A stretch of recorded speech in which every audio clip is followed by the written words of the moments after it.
온 우주를 펼치시고 천지 만물을 창조하신 그 하나님, 두 손으로 온 세상을 붙잡고 계신 하나님, 그 하나님이 바로 우리의 아버지가 되심을 믿으시기 바랍니다. 우리의 생과 살을 주관하시는 하나님 아버지께서 우리의 안고 일었음을 알고 계시며 우리의 어떠한 형편에 있든지 주께서 끝까지 보호해 주시겠다 약속하셨으니 그 믿음으로 살아가시기 바랍니다. 우리는 소망을 주께 두어야 합니다. 세상 그 어디에도 우리의 마음을 기쁘게 할 수 있는 데가 없습니다. 아무리 그것이 소망이고 기쁨이고 즐거움이고 우리에게 만족을 준다 손짓을 하더라도 우리가 걸어가야 될 길은 십자가의 길이요 천국의 길이요 주인과 동행하는 길이라는 것을 잊지 마시기 바랍니다. 요즘 온 나라가 시끄럽습니다. 이 대한민국이 어떻게 이 지경까지 왔는가? 그 누구도 책임을 지려는 사람이 없습니다. 이제 국민의 실망감은 너무나 높아졌고 여기저기에서 죽음의 소리가 들려오고 있습니다. 여러분, 믿음의 자녀는 이때에 하나님께 소망을 두고 구원이 주께로부터 나옴을 기억하고 모든 것을 주께 맡기는 것입니다. 성도는 기도할지니, 어려운 일이 있을 때마다 기도할지니 기도하시기 바랍니다. 기도 없는 교회, 기도하지 않는 우리들, 소망을 과연 어디에 두고 있는지 깊이 생각하시기 바랍니다. 어떠한 형편에 있든지 반드시 우리를 끌고 저 천성까지 인도하실 주님의 그 신실함을 기억하시면서 믿음으로 살아가시기 바랍니다. 여러분들도 추석을 잘 보내셨죠? 이 무슨 벌써 지나간 지가 언젠데 이렇게 얘기하시죠. 제가 추석을 앞두고 그 전날 이제 새벽 기도를 인도하고 난 다음에 기도하고 나서 제가 살던 동네로 가보았습니다. 그 동네에 가서 옛 추억을 더듬으며 제가 예전에 살았던 집도 가보고 그렇게 했는데 집이 없어졌습니다. 이 도로가 포장돼 가지고 집이 사라졌는데, 저희 집에 이제 예전에는 집을 구할 때도 교회와 가까운 곳, 그리고 집에서 바라봤을 때 교회 이 십자가 탑이 보여야 된다, 그 생각으로 이제 집을 구했는데, 그 작은 방에도 딱 문이 딱 지나가면은 바로 창가에 십자가에 그 빨간 십자가잖아요. 그거 딱 보였습니다. 저희 어머니가 방을 닦다가도 그 십자가 한번 바라보고 주여 한번 하고 방 닦고 지나가십니다. 그럼 저도 지나가다가 한번 바라보고 똑같이 주여 하고 지나갑니다. 어릴 때지만 그런 걸 따라하게 됩니다. 믿음도 그렇게 따라하게 되어 있습니다. 신앙이 앞서신 분은 신앙이 이제 뒤따라 가야 될 분들에게 그런 것도 알려주시고 또 그렇게 또 배워가는 것 아니겠습니까? 그 추억들이 많이 있었는데 이제 그 집도 이제 사라지고, 또 친구들과 함께 떠들었던 그곳, 뛰어다니며 이 손잡이를 하던 그곳도 없어졌습니다. 맨날 옆집에 할아버지 시끄럽다고 소리 지르셨는데 할아버지도 안 계시고 그 동네 골목도 사라졌습니다. 내 마음에 있는 그 추억은, 그 그림은 그대로 남아있는데 가보니 다 달라졌습니다. 세월이 이렇게 빨리 지나가는구나. 그래서 그 추억에 젖어서 한 걸음 한 걸음 걷다 보니까 나중에는 제가 다녔던 초등학교까지 가게 되었습니다. 여러분들 다 국민학교 다 다니셨잖아요. 가보면은 그때 추억 그대로 남아있습니까? 저는 가보니까 진짜 오래간만에 갔는데, 그 당시 학교 다녔을 때는 학교 건물이 참 허름했어요. 그리고 그 학교 앞에서 번데기도 팔고 또 쪽자도 하고 그 다음에 그 뽑기도 하고 많은 것이 있었는데 이제는 그렇게 못하잖아요. 그리고 그 가보니까 이 담벼락이 너무 다 잘 정돈되어 있습니다. 예전에는 그 나무도 있었는데 그 나무 옆에 그 개구멍이 하나 있었습니다. 그 옆에 미처 준비물을 준비하지 못했던 그 친구들이 그 앞에서 아주머니와 접선을 합니다. 문방구 아주머니. 아줌마 하면 아주머니가 쫙 뛰어옵니다. 크레파스 하나 주세요 하면은 아줌마가 야 여기 있다 하고 돈을 왜 사 하면서 그렇게 했는데 이제 그런 곳도 없습니다. 학교 안에 들어가 보니 옛날에 모내기를 했던 그 벼를 심고 체험 학습장을 만들었던 그때 그 자리도 없어졌습니다. 학교는 예쁘게 이렇게 단장이 되어져 있는데 옛 추억은 그대로 있지만, 마음에 있지만 그 자리는 다 바뀌어져 있습니다. 그런데 제 마음에 그 마음에 좀 많이 생각났던 곳이 씨름장이 있었습니다. 아주 작은 씨름장이 하나가 있었습니다. 그 모래사장이죠. 모래로 이렇게 딱 되어 있는데 그곳에서 많은 추억들이 있었습니다. 저희 어릴 때에도 유치원이 별로 없었습니다. 그리고 놀이터도 동네에 놀이터도 없었습니다. 형들이나 이렇게 함께 모여서 와 하고 달려가서 놀기도 하고 또 고무총도 만들어 쏘기도 하고 돋보기로 장난질도 하고 또 태양의 그 사진처럼 이렇게 현상되는 그런 것도 하고 재밌게 놀았는데 형들이 다 어디론가 갑니다. 아침에 일어나 보면 형이 없어요. 학교를 다 가는 겁니다. 누나들도 학교로 가고 다 학교로 가는 거예요. 그러면 저처럼 할 일 없는 아이들이 3, 3, 5 모이기 시작합니다. 그런데 특별히 비가 오는 날 우리는 이제 학교로 갑니다. 학교의 씨름장에 놀 때가 많거든요. 운동장에 가서 이것저것 하고 노는데 그러면은 각자 자기 집에 있는 형이 안 쓰는 그 가방에다가 구호책이든 산수책이든 다 집어넣고 가는 겁니다. 그리고 매고 옆에 있는 친구도 뭐 누나 보조 가방이나 이런 거에다 또 담아가지고 이것저것 넣어가지고 갑니다. 그 노래 부르면서 우리가 함께 이제 학교길로 갑니다. 어릴 때는 참 먼 길이었는데 지금 가보니까 참 짧아요. 그 거리가. 그래서 많은 이야기를 나누고 했던 생각도 나고 그리고 이제 학교에 비가 오니까 이제 노란 장화 아직도 생각이 납니다. 그 노란 장화 신고 우산 쓰고 가면은 그 학교에 이제 비가 오는데 특별히 그 씨름장이 굉장히 좋았어요. 놀기에 물이 고이고 또 그 옆에 이제 그 바닷가 그 모래처럼 촉촉하게 젖어 있으니까 그걸 가지고 이것저것 만들기를 합니다. 그러면은 그곳에다가 높은 산도 만들기도 하고 그 밑에 터널도 뚫고 또 멋있는 그 강도 만듭니다. 강도 만들고 그리고 그 옆에다가 또 저수지도 만들고 또 우리 옆에 또 집도 몇 개 만들어 놓고 탑도 만들고 그렇게 아기자기하게 예쁘게 만들어 놓습니다. 그리고 또 지나가던 달팽이 몇 마리 잡아다가 그 나뭇잎에 올려가지고는 그 강에다가 한번 띄워가지고 바람 후 불면은 누가 빨리 가나 시합도 하고 그렇게 재밌게 놀았습니다. 그런데 그 씨름장에 가면은 조심해야 될 것이 두 가지가 있습니다. 하나는 아무리 우리가 즐겁게 놀고 있더라도 종이 탁 울리면은 수업 마친 종이 딱 틀어지면은 그때 잽싸게 도망가야 됩니다. 저 나무 뒤로 숨어야 됩니다. 왜냐하면은 그 비가 오는데도 그 개구쟁이 형들이 덩치 큰 형들이 막 씨름장으로 몰려옵니다. 그러면은 잘못하게 잡히면은 꿀밤 한 대 맞아야 돼요. 그리고 또 그게 우리가 예쁘게 쌓았던 그 모든 그 왕국들이 한순간에 무너지는 겁니다. 그럼 다시 또 형들이 또 종소리가 나서 들어가면은 우리는 다시 그곳에 와가지고 또 그것을 다시 만들어 가는 겁니다. 그런데 또 하나 또 조심해야 될 정말 무서운 분이 한 분 계시죠. 경비원 아저씨. 항상 보면은 비가 올 때는 좀 허술하신데 그래도 한 번씩 또 사명감에 불타올라서 한 번씩 나오실 때가 있습니다. 그럼 우리가 막 놀고 있으면 호각을 빽 부십니다.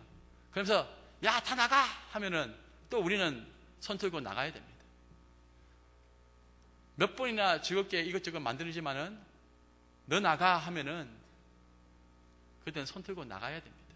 그 작은 그 씨름장의 놀이터에서 우리는 나가야 됩니다. 몇 번 그렇게 또 당해보기도 했고. 근데 지금 와서 이제 생각해보니 그 씨름장이 그 작고 사각진 그 씨름장이 바로 우리 인생 같지 않는가. 제 아무리 열심히 이것저것 쌓아보고 나의 왕국을 만들고 그곳에서 행복을 누리려고 하지만은 어느 순간 그 완성되었다 싶으면은 또 험악한 형아들이 와가지고는 다 짓밟아버리고. 우리 인생이 그런 거 아닌가. 내 건 줄 알았는데 내 것이 아니더란 겁니다. 다 잃어버리는 것 아닙니까? 그리고 분명히 경비원 아저씨가 올 것이라는 것도 분명히 압니다. 언젠가는 오겠지. 이거 조금만 더 하다가 또 너 나가 하면 나가야 되는데 올 거라는 것은 아는데 언제 올지 몰라요. 되는 데까지 열심히 만들어 봅니다. 그리고 그 안에서 또 달팽이도 이제 잡아가지고 나뭇잎에 올려가지고 후후 불기도 하고 또 작은 그 개구리 같은 것도 잡아가지고 그 앞에 넣기도 하고 이래저래 장난도 치고 했는데 어느 순간 호각 빽 부르면서 다 나가 하면은 그 모든 것을 달팽이도 개구리도 그 강도 그 모든 왕국도 다 내려놓고 손 털고 가는 겁니다. 믿음의 자녀들에게 너 나가, 다 됐다 호각 소리가 나면은 손 털고 이 세상의 것 다 내려놓고 주님 품에 안기는 것입니다. 우리가 세상 살아가면서 이것저것 계획을 해보고 많은 것을 구상하면서 하나씩 이 나의 왕국을 지어가려고 하지 않습니까? 우리도 가인의 그 성, 멋있는 성을 세워보기도 하고 또 바벨탑을 쌓아보지만은 그러나 그것 얼마 안 가서 무너지고 빼앗기는 것 아닙니까? 내가 수고하고 땀을 흘리면 그것이 다 내 것인 줄 알았는데 어렸으니까 줄줄 세워갑니다.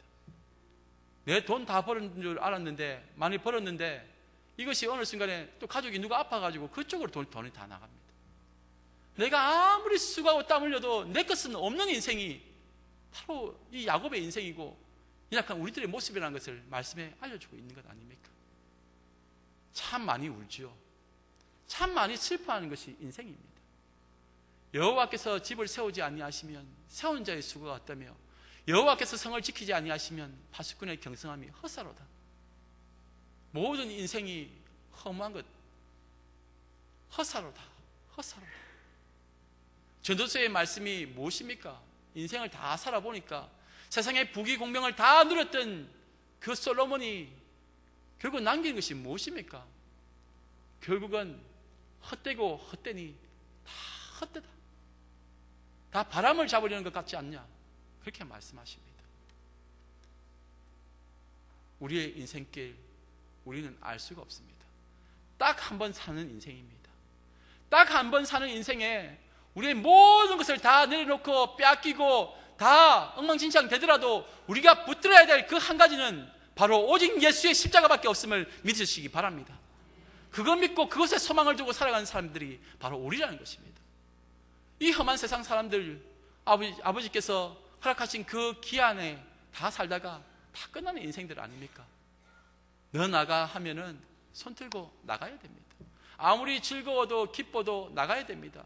아무리 자신이 해야 될 일이 많아도 가야 됩니다. 가장으로서 지금 형편이 이렇게 어려운데, 집안이 이렇게 힘든데 내 아내를 두고 내 자식을 두고 어떻게 내가 갈 수 있습니까? 그래서 너 나가. 하나님의 준비가 있습니다. 내 모든 형편을 아시는 주께서 우리에게 채워주시는 겁니다. 지금 내가 떠나면은 모든 것이 끝날 것 같죠? 아닙니다. 하나님의 은혜가 있었습니다. 인생은 한 번밖에 살지 못합니다. 모든 사람에게 똑같이 돈이 있든 돈이 없든 권력이 있든 권력이 없든 건강하든 병이 나든 모든 사람에게는 딱 한 번밖에 없습니다. 마지막에 우리가 붙들어야 될 것, 우리 인생을 잘 아시고 우리를 이끌어 가실 그 하나님의 은혜, 그 십자가를 붙드시기 바랍니다. 오늘 요셉이 총리가 되었고 이제 7년의 풍년이 지났고 흉년의 기간이 다가왔습니다. 이때에 온 나라뿐만 아니라 온 민족들이 다 그 흉년의 시기에 괴로워합니다. 괴로워할 때에 이제 야곱이 그의 아들들을 불러서 저 애굽에 가서 곡식을 사오라고 합니다. 그런데 베냐민은 남겨둡니다. 왜냐하면은 요셉을 잃었던 그 상처와 그 고통이 계속 이어지는 것입니다. 마지막에 남은 이 베냐민까지 혹시 오고 가는 길에 재난을 당할까봐, 잃어버릴까봐 가지 말라고 합니다. 나머지 형제들만 보냅니다. 그리고 애굽으로 갑니다. 그리고 그곳에서 요셉을 만나게 됩니다. 하나님을 떠나면은 흉년의 인생입니다. 에덴 동산에 거할 때, 하나님 안에 거할 때에는 모든 것이 풍요롭습니다. 풍성한 풍년의 시기를 경험합니다. 그런데 하나님을 떠나버린 인간들, 하나님을 이겨보겠노라, 하나님보다 더 높은 자리에 올라가겠노라, 이 교만한 생각, 패역한 생각, 불순종의 인간들이 결국은 하나님을 떠나버리니까 그때부터 흉년을 경험하게 되는 겁니다. 모든 인생은 주님 품이 아니면은 흉년의 기간을 걸어가야 됩니다. 주님 품 안에 있을 때에 이삭은 온 나라가 흉년일 때에 100배의 그 풍성함을 얻게 되었습니다. 주님 안에 있을 때에 영적인 풍성함이 그만큼 크다는 겁니다. 세상에 흉년의 시기를 여러분들 지나가고 있습니다. 광야 같은 이 험한 인생길 우리가 얼마나 더 오래 갈 수 있겠습니까? 그런데 우리는 이미 주님 품에 안겨져 있습니다. 주님이 우리를 안고 이끌어서 저 천성까지 인도하시는 겁니다. 그 과정에서 우리가 흉년을 경험하든 풍년을 경험하든 슬픔을 경험하든 그 모든 것은 주의 뜻대로 이루어지는 것이고 우리는 주의 은혜 가운데서 저 영원한 천성으로 가는 것입니다. 내가 사랑하는 아내도 떠나보낼 때가 있고 내가 사랑하는 남편 떠나보낼 때도 있습니다. 자식에게 모든 걸 다 바쳤지만 자식이 배신하고 떠나기도 하고 물질을 아무리 모아서 잘 관리한다 하더라도 어느 순간에 내 것이 아니게 도망가는 이 물질을 보게 됩니다. 건강도 젊을 때는 내가 원하는 대로 건강해서 이리저리 다 갈 수 있었지만 이제 나이가 드니까 그 가까운 길도 내 힘으로 제대로 못 가는 경우가 얼마나 많습니까? 모든 것이 우리의 뜻대로 되는 것이 아닙니다. 그러나 이 인간의 이 죄성으로 인해 우리는 죽어가고 있고 또 우리의 몸이 그것을 증거하고 있지 않습니까? 모든 사람이 다 죽음에 이릅니다. 그런데 우리는 죽음이 끝이 아니라 생명의 근원 되시는 우리 주님께서 우리를 부활의 소망으로 인도하시면서 결국은 영원한 하늘나라에서 함께 영생복락 누리게 만들어 주시는 겁니다. 비록 힘들어도 잘 참으시기 바랍니다. 이 온 세상의 흉년의 때에 같이 힘들어하고 괴로워하지만은 이 슬픔 많은 인생길 초막이나 궁궐이나 내주 예수 모신 곳이 그 어디나 하늘나라인 것을 기억하시기 바랍니다. 이제 요셉 앞에 서게 됩니다. 총리가 되어서 가장 높은 자리에 앉아있는 이 요셉, 그런데 어떻게 감히 이 총리였던 요셉을 이렇게 쉽게 만날 수 있을까요? 그들은 총리를 만날 수 없는, 자격 없는 존재입니다. 그들은 가나안의 그 허름한 사람들입니다. 히브리 사람들, 별 볼 일 없는 사람들이 왔으면은 저 하급관리 중에 하급관리가 그냥 돈 받고 곡식 파면 되지 않습니까? 그런데 하나님이 일을 이렇게 만드셨습니다. 반드시 요셉 앞에 세우신 것입니다. 하나님은 약속을 이루시는 분이십니다. 하나님은 그 계획하신 것을 온전히 이루시는 분이십니다. 그래서 그 앞에 섰는데 이 형들을 보니까 이 요셉은 대번에 알아보았습니다. 그런데 형들은 이 요셉을 알아보지 못했습니다. 그 옛날 자신들이 죽이려고 했고 또 심지어 은 20에 팔아버렸는데 이렇게 총리가 될 줄 알았겠습니까? 그런데 총리가 되었습니다. 감히 고개도 못 들고 그냥 아래일 수밖에 없는 이 약하고 친한 존재들이 지금 요셉 앞에 서게 된 것입니다. 그리고는 이 요셉이 이전에 꾸었던 꿈이 이제 생각이 난 겁니다. 형제들이 세웠던 그 단이 있고 또 자신이 만든 단이 있는데, 곡식단이 있는데 그 형제들이 그 단이 그 요셉의 단 앞에 절을 하는 겁니다. 그리고 또 11개의 별들이 있고 해와 달이 있는데 자기에게 절을 하더라는 겁니다. 경배를 하더라는 겁니다. 이 꿈이 이루어진 것입니다. 그 언젠가 하나님께서 꿈으로 약속했던 그 사건이 도무지 감옥에서도 보디발의 집에서도 이루어질 수 없을 거라고 생각했고 심지어 총리가 되어서도 설마 이루어지겠나 아무 생각도 없었던 이 요셉이 이제야 그 꿈의 의미를 깨달았다는 겁니다. 총리가 되었으면은 아버지가 그렇게 보고 싶었다면은 베냐민을 보고 싶었다면은 얼마든지 사람을 보낼 수도 있고 가깝기 때문에 얼마든지 본인이 직접 갈 수가 있습니다. 그런데 요셉은 가지 않았습니다. 왜 그랬을까요? 형제들과의 관계 문제도 있었고 또 아버지도 보고 싶지만은 얼마든지 갈 수 있었지만은 하나님께서는 그 때를 정하신 것입니다.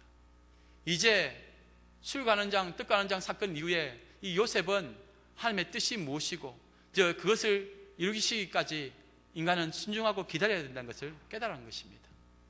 자신이 할 수 있지만, 그 자신의 능력으로 얼마든지 할 수 있지만 그 능력을 제어하고 하나님의 뜻을 기다리는 것, 이것이 순종의 믿음입니다. 요셉은 이제 그때가 온 것을 알고 형들을 보았습니다. 그런데 형들의 마음을 알 수가 없습니다. 자신에 대해서 어떻게 생각하는지. 만약에 자신이 요셉이라고 밝히면은 그 형들은 그 힘과 능력 앞에서 무조건 잘못했다 할 것이고 그 진정성을 알 수가 없게 됩니다. 그런데 그 형제들의 그 진정성을 알고 싶었습니다. 그리고 동생 베냐민도 데려오고 싶었습니다. 아버지 야곱도 보고 싶었습니다. 그래서 그들을 정탐꾼이라 누명을 씌워버립니다. 이미 요셉도 누명을 써본 경험이 있습니다. 좋은 일을 하려고 하다가 오히려 누명을 뒤집어 쓰고 감옥으로 내려가지 않았습니까? 너무나 억울한 감옥 생활을 했지 않았습니까? 이 형제들도 그대로 당하는 겁니다. 억울한 누명을 뒤집어 쓴 겁니다. 아무리 자신들이 전탐꾼이 아니라 하더라도 그 자리에서는 듣지 않습니다. 그리고 형제들을 감옥에 가둬버립니다. 3일 동안 가둬버립니다. 3일 동안 갇힌 형제들에게 이 요셉이 너희 중에 한 사람을 보내서 베냐민을 데려오라.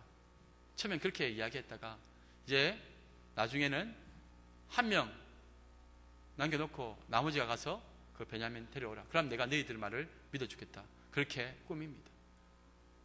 그때에 이 형제들이 요셉 앞에서 어떤 말을 합니까? 이것이 바로 우리가 그 어렸을 때에 그 액을 복구하며 살려달라고 했던 요셉을 우리가 팔아버리고 죽이려고 하고 그 나쁜 짓을 했기 때문에 그 핏값이 우리에게 돌아온 것 아니냐. 서로 한탄하며 괴로워하며 루벤이 그렇게 소리를 칩니다. 그때서야 깨닫게 되는 겁니다. 그 20년 넘게 그 기간 동안에 금기시하며 입 밖에 내지 않았던 그 마음에 숨겨졌던 그 죄책감이 이제 그 자리에서 드러나는 것입니다. 총리는 애굽 사람이라고 생각했기에 그들은 자신들의 언어로, 히브리 언어로 그렇게 말을 합니다. 주고받는 이 대화 속에서 지금 그 절박한 그 마음을 이 요셉은 듣게 됩니다. 그 가운데서 요셉이 마음의 정에 못 이겨서 나가서 울다가 들어옵니다. 한번 당해보면은 알게 됩니다. 그 고통이 얼마나 심한지, 아픈지, 괴로운지, 고독한지, 슬픈지, 막막한지 당해보면 압니다. 인생길 우리는 우리의 방법으로는 못합니다. 섣불리 우리가 무슨 말을 하겠습니까? 그래도 소망을 주께 두니 힘들고 괴로워도 저 높은 곳을 향하여 날마다 나아갑니다. 주님 찬송하며 슬프지만 기뻐하며 소망을 두고 걸어가는 것입니다. 천국을 바라보며 걸어가는 것입니다. 감옥에 갇혔으니 이제 그들이 괴로워한 것을 이제 체울했다는 생각이 듭니다. 아, 이 깝깝한 곳. 요셉의 마음이 어땠겠습니까?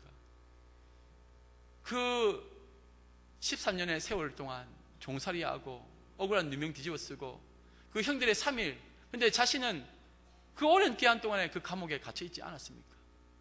맛만 보여준 것입니다. 결국은 나중에 베냐민을 데려오게끔 합니다. 그런데 야곱이 쉽게 베냐민을 내어놓지 않습니다. 이 야곱의 인생이 험악한 인생길 147년입니다. 그 인생길을 험악하게 달려왔습니다. 자신의 힘으로, 자신의 깨로 형의 장자권을 속여서 빼앗아왔더니 이제 죽을 줄 알고 외삼촌 라반 그 밧다마람에까지 도망갑니다.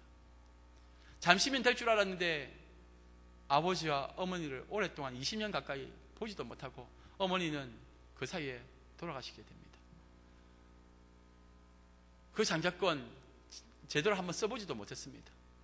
오히려 나중에 자신이 그 20년 동안 힘들게 벌었던 그 모든 재산의 많은 부분을 형 에서에게 바치게 됩니다.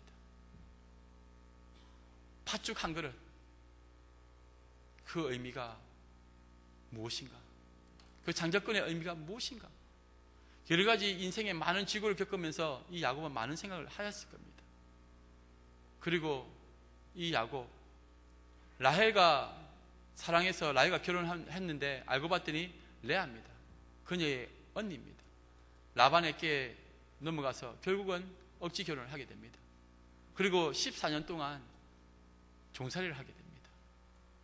그리고 6년 동안 또 거기서 양들을 치면서 목자로서 삶을 삽니다. 비가 오나 바람이 부나 이 추운 날이든 어떤 날이든 그 험한 인생길을 살 수밖에 없었습니다. 그러다가 나중에 속여서 재산을 불려보지만 다 빼앗깁니다. 간신히 도망오지만은 또 어떻게 됩니까? 그 세겜 땅에서 사랑하는 딸 디나가 그 세겜의 주장 때문에 결국은 욕보임을 당하고, 또 심지어 그 야곱의 재산을 노렸던 그 세겜 사람들과의 또 전쟁 속에서 다 죽여버리지 않습니까? 속여가지고 그 아들들이 죽여버립니다. 레위와 시몬이 앞장서서 나가서 다 죽여버리니까 이제 주변에 있는 민족들이 자신들을 죽일 거라는 생각 속에서 두려워하고 괴로워합니다. 그때마다 하나님이 보호해 주셔서 결국은 고향 땅으로 내려오게 하셨습니다. 그런데 그 모든 인생 가운데 사랑하는 아내 라헬도 아이 베냐민을 낳다가 죽어버립니다. 그리고 사랑하는 아들 요셉이 17세에 형들을 한번 찾아가 보라고 했다가 결국은 악한 짐승에 의해서 죽임을 당하고, 또 20년은 가까이 지금 자신의 아들이 죽은 줄 알았는데 알고 봤더니 자신의 아들들이 그 요셉을 은인 시에 팔아버리고 또 심지어 죽이려고도 했고, 그 모든 악함을, 그리고 그렇게 자신을 속였다는 것을 알게 되었을 때 그 마음이 어땠겠습니까? 장자 루벤이 자신의 첩을 그렇게 또 관계를 가져가지고는 아버지의 마음에 크나큰 상처를 주게 됩니다. 이 험악한 인생길을 걸어갔던 야곱의 인생이 우리와 다른 인생입니까? 우리의 삶이지 않습니까? 야곱이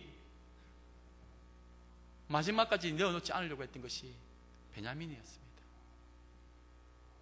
하나님께서는 그 베냐민까지 내어놓으라고 말씀하십니다. 우리가 다 잃어도 마지막에 내 마음에 그 한 가지 남겨두고 있는 그 베냐민이 다 있지 않습니까? 그런데 우리 주님은 그것까지도 내어놓으라고 합니다. 나중에 야곱이 억지로 그 베냐민을 내어놓게 됩니다. 아무것도 없습니다. 자기는 죽음의 자리에 있는 것입니다. 그런데 그때에 위대한 하나님의 역사가 이루어지는 것입니다.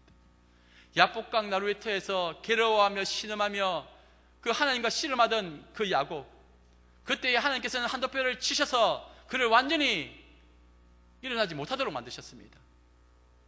그 즉시 죽이신 것입니다. 그때의 야곱이 평생 쩔뚝거리며 살아가게 됩니다. 모든 생식적인 능력도 상실하게 됩니다. 이제 도무지 어떤 것도 할 수 없는 죽은 존재가 되었습니다. 그런데 그렇게 박살을 내시고 난 다음에 하나님께서는 오히려 이렇게 말씀하십니다. 네가 이겼다. 하나님과 겨루어 싸워 이겼다. 그렇게 말씀해 주십니다. 우리가 완전히 죽을 때에 주께서는 오히려 우리에게 네가 승리했다. 그리고 이름을 이스라엘이라는 이름을 주셨습니다. 야곱은 이스라엘입니다. 민족의 이름을 가지게 됩니다. 그 이스라엘의 자손들이 바로 우리라는 것입니다. 모든 인생을 대표하는 것이 야곱입니다. 그 인생이 지금 흉년의 시간 속에서 괴로워하며 슬퍼하다가 사랑하는 베냐민까지 다 잃어버리고 죽음의 자리에 서 있는 것입니다. 요셉의 이름이 사브낫 바네아, 애굽에서 지어진 이름입니다. 그 이름의 뜻은 세상의 구원자라는 뜻입니다. 예수 그리스도를 예표하고 있습니다. 이 형제들과 그리고 아버지 야곱이 고센 땅에 머물게 됩니다. 하나님의 구원의 길이 거기에 있었습니다. 다 잃어버린 것 같은데 오히려 생명을 얻게 되었습니다. 우리도 누구든지 재물과 하나님을 동시에 섬길 수 없고, 우리는 누구든지 주님 앞에 서려면은 세상의 모든 것보다 우리 주님의 십자가를 붙잡아야 된다는 것입니다. 예수님이 우리의 구원자가 되십니다. 모든 인생에게 유일한 길은 오직 예수, 오직 십자가밖에 없다는 것을 믿으시기 바랍니다. 주와 동행하는 것 쉽지 않습니다. 아모스 3장 3절에 이 동행에 대한 말씀을 아주 명확하게 하고 있습니다. 두 사람이 뜻이 같지 않은데 어찌 동행하겠으며. 마트에 아이를 데리고 갑니다. 이미 아이와 엄마는 가족이지 않습니까? 얘가 배 아파 난 자식입니다. 그런데 마트에 갔는데 아이가 떼를 쓰고 집에 안 가겠다고 합니다. 때로는 달래기도 하고, 때로는 또 불량식품이지만 본인이 그렇게 아이가 원한다니까 억지로 사주기도 합니다. 그런데 거기서 생떼 부리고 집에 안 가겠다고 몸부림치면 어떻게 합니까? 조용한 곳으로 데려가죠. 남이 안 보는 그곳에서 혼이 납니다. 그리고는 강제로라도 집으로 끌고 가는 겁니다. 하나님의 계획은 우리의 인간의 의지와 선택에 따라서 좌지우지 되는 것 아닙니다. 우리가 죄를 짓든 뭘 하든 그 안에서 우리가 하나님을 대항하든 어떻게 하든 창세전에 만세전에 하나님께서 택하신 그 자손들은 반드시 하나님께서는 끌고 가시는 분이십니다. 그것이 은혜입니다. 우리의 의로움으로, 우리의 착함으로 구원에 이른다? 그건 가짜입니다. 도무지 우리는 우리의 길을 알 수가 없습니다. 이미 인생의 핸들을 주께 맡겼으면 주님께 온전히 순종하고 나아가는 겁니다. 하나님의 계획을 그 누구도 바꿀 수가 없습니다. 그러니 여기에 있는 이 자체가 주의 자녀로 인치심을 받은 이 자리가 여러분들 각자가 그래서 하나님의 은혜 가운데 머물고 있는 것입니다. 이것이 놀라운 은혜입니다. 여러분, 마지막에 우리가 붙들어야 될 것이 무엇입니까? 마지막까지 내가 찾고 있는 그 베냐민이 무엇입니까? 우리 마음에 성령님께서 무엇을 알려주십니까? 그것이 돈입니까? 물질입니까? 어떤 것입니까? 저는 몇 달 전에 먼저 주님 품에 안기셨던 그 인경희 집사님이 생각이 납니다.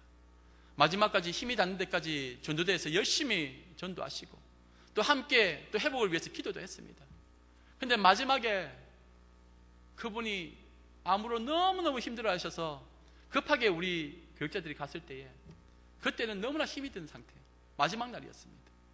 그때에 일어나서 인사도 못합니다. 엎드려 있습니다.